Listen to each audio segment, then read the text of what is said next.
Greetings, fellow Reaper users. If you're a noob like me, you might be stumbling on the creation of custom actions, cycle actions, and toolbar icons.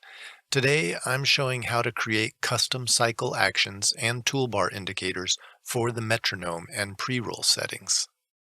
Custom and cycle actions with toolbar icons is incredibly useful for turning on and off the metronome with a hotkey. Having a visual indicator in the toolbar and not having to go into the metronome settings window each time to activate it is a very convenient thing. Customized actions are all about speeding up your workflow. Before we go any further, if you don't already have SWS extensions, you need to get them. They're needed for cycle actions and more.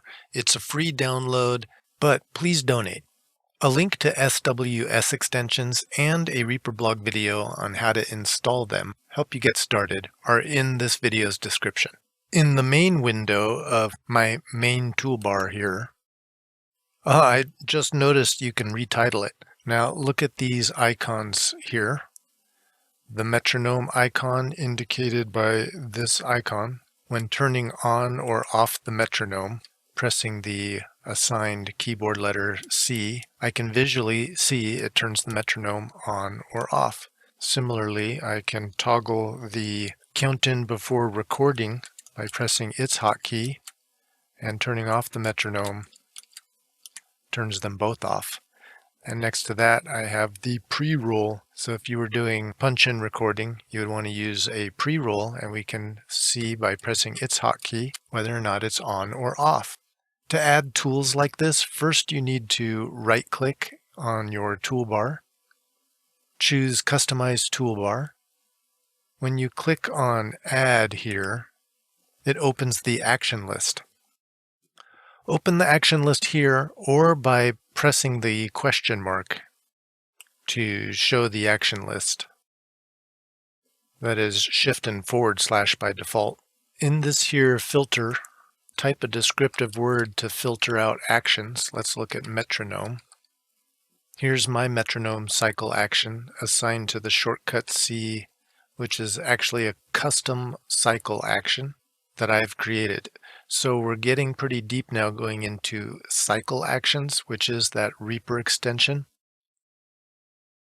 And once downloaded, you find it under the extensions drop-down list under cycle action. And I've got that set up for a hotkey as well. Now looking at cycle actions, I've currently created these for that main section. You could also go here for the MIDI editor and create cycle actions, but I'm now focused on the main section. And here are the cycles that I was talking about for metronome, count-in, and pre-roll. To create a new cycle action, right-click anywhere on this left window and select Add Cycle Action. Name it. Let's do another metronome cycle action. I'll call it duplicate. You may have thought you could just do this action by toggling on and off the metronome, but this cycle is much more robust. It's doing several actions to ensure the metronome turns on or off the way I need it to. Look again at the settings window for the metronome. All these checkboxes. That's a lot of settings, and the custom cycle we're creating checks everything needed and unchecks it when disabled if necessary. This took some trial and error to set up, get it working just right. After creating and naming a new cycle on the left, you want to add actions on the right side. Command actions. Right-click here on the right side to add 3 separate commands. Our first commands are to ensure the checkboxes are ticked, both for recording and playback. And the third command will enable the metronome overall. On a side note, having the metronome on for both recording and playback or off for both just makes sense. Click this button, the action list. This brings up the actions that we'll be adding. Filter the actions by typing enable metronome in the top left of the actions here. Make note of the command IDs. These are the action commands that we're adding to our custom cycle action. There is an option to right-click and copy selected command ID from the action list, then paste it in the cycle actions command line. But I recommend to type it in manually because sometimes there's a glitch pasting command IDs. It's also glitched where it says add selected items in the action window, but notice that it took away the selection once I clicked over here. So it just adds this 0 unknown error. You can delete any mistakes, highlight it and hit delete on your keyboard, or right-click it and select delete. These three SWS actions enable the metronome during playback, during recording, and enable it overall. We need to add another command, this time the statement if. So right-click, add statement if. An if statement adds two command lines, the if command as well as the ENDIF. And the next set of commands that we add need to go between if and ENDIF. So we'll right-click and add a command line, and we can just move it up right in between those. Just highlight it, click on it, and you can move it around. Sometimes the order is very important, so you need to make sure you're moving them in just the right spot. So what we're doing now is setting up the cycle action to toggle off the metronome and also disable the count in if that was on. And we'll look at the count in after finishing with this main metronome cycle. In the action window, filter for toggle metronome. Add this toggle command ID 40364 two times. I'm uncertain why or how to explain why twice, but it only works if it's in here twice. If you're a master of cycle actions and you're watching this video, please leave a comment why this action wouldn't work without having this command two times. Now we filter the actions for disable count in,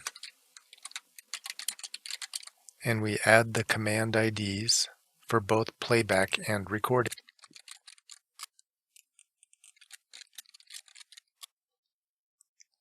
Click on the Apply button here in the bottom left of the cycle action window. If there was a major flaw with the commands, there would be an error and your commands would not apply.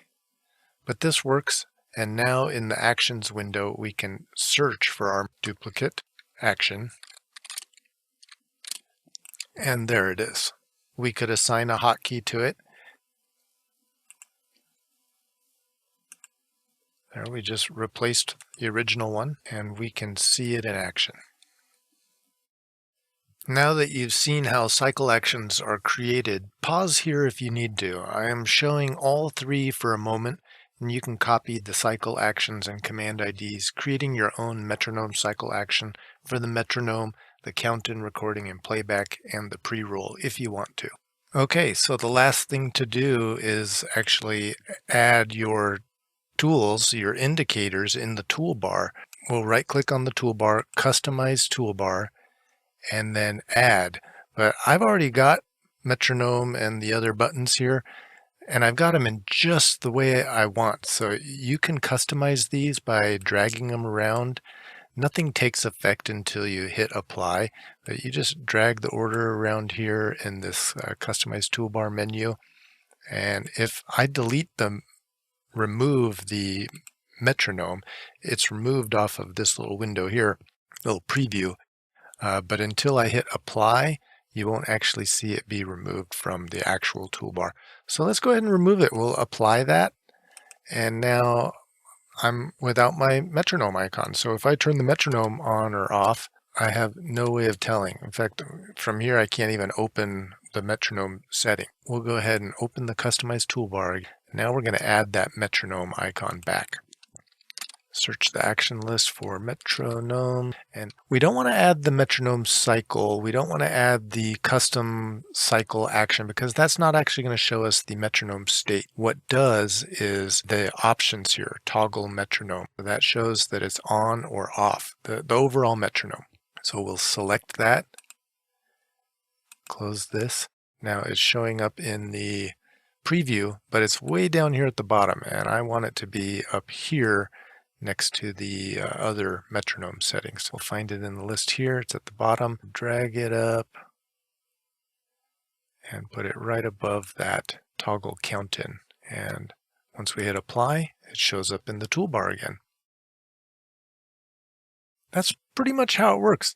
If you wanted to animate your toolbars, icons, right-click on them. If they are something with a toggle state on or off, then you can have them show a different state, which to me is great. You just can't beat it knowing if your metronome is on or off or your pre-roll settings are on or off. So many times before I set up these tools, I would have to go into the metronome and click all the different boxes. But now with the custom action, I'm set. This was a long video, much longer than I expected it to be. I really appreciate you guys watching if you're still hanging in there with me. I love Reaper so much. It's so customizable. Really appreciate all those guys that showing so many different aspects of Reaper, all the updates, how to use this thing in so much detail.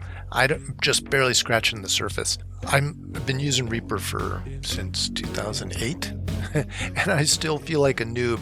Going to school for music production and playing piano, that's my hobby. Just really love Reaper and sharing all the information. I love that those guys out there are sharing it and basically trying to do the same thing. If you have any good ideas, leave me a comment. If you've got any critiques, or if for some reason your cycle actions aren't working, maybe we can solve it together. I researched for like 3 days. I already knew about my cycle actions, but just trying to describe it all to you and wrap my mind around how to explain it. Really enjoyed it though. I think it helped me get a better understanding of how these things are working. The cycle actions are amazing. It makes Reaper very, very much your individualized tool. Those guys who are writing scripts for Reaper and creating plugins, that just boggles my mind. I can't imagine. All right, well, I've been ranting for long enough. Probably go on for hours about Reaper because it's just so awesome. Let me know if you've got any questions or complaints. Again, thank you so much. Until next time.